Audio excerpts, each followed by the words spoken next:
ভাই মেসির just football আইকিউটা একবার দেখেন। মেসির খেলা দেখাটা যে আসলে চোখের শান্তি, এই মুহূর্তগুলো কিন্তু সেটাই প্রমাণ করে। এখানে মেসির পায়ে বল, আর হচ্ছে আলজেরিয়ার একজন ফুটবলার হচ্ছে মেসিকে কড়া মার করে রাখছে, মেসি যেন বলটা নিয়ে সামনে যাইতে না পারে, বা হচ্ছে মেসি যেন বলটা সামনে হচ্ছে পাস দিতে না পারে। আর মেসির রাইট সাইডে রাইট ফ্ল্যাঙ্কে আছে একজন আর্জেন্টাইন ফুটবলার, যে একদমই ফাঁকা স্পেসে আছে। আর মেসির লেফটে আছে আরো দুইজন আর্জেন্টাইন ফুটবলার, তারা মোটামুটি ফাঁকা স্পেসে আছে। আর মেসির সামনে আছে আরো দুইজন আর্জেন্টাইন ফুটবলার, যারা হচ্ছে মার্কিং এর ভিতরে আছে।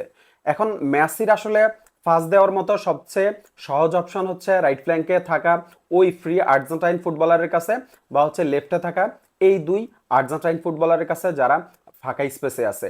কিন্তু মেসি তো আসলে ফুটবলটা অন্য চোখে দেখে, মেসি সবার মতো ফুটবলটা দেখে না। সো মেসিকে ডিফারেন্ট কিছু করতে হবে।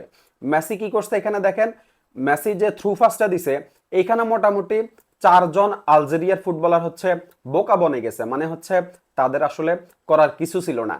আর এখানে সামনে যে আর্জেন্টিনার ফুটবলার আছে লাউতারো মার্টিনেজ, সে কিন্তু রান নিচ্ছে, সে আত্মবিশ্বাসী যে হচ্ছে ফার্স্টটা সেই পাবে। এবং শেষ পর্যন্ত কিন্তু লিওনেল মেসি হচ্ছে ফার্স্টটা লাউতারো মার্টিনেজের উদ্দেশ্যে দেয়, এবং লাউতারো মার্টিনেজ ওইখান থেকে হচ্ছে গোলবারে একটা শট করে, যদি আসলে ওইটা গোল হয় নাই।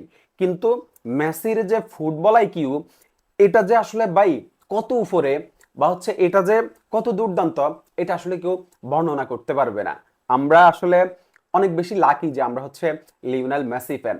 মেসি ভাই ফুটবলের গড। মেসি ফুটবলটা আসলে যেভাবে দেখে, অন্য কেউ ফুটবলটা এভাবে দেখতে পারে না। মেসি যেটা করতে পারে, অন্য কেউ সেটা করতে পারে না।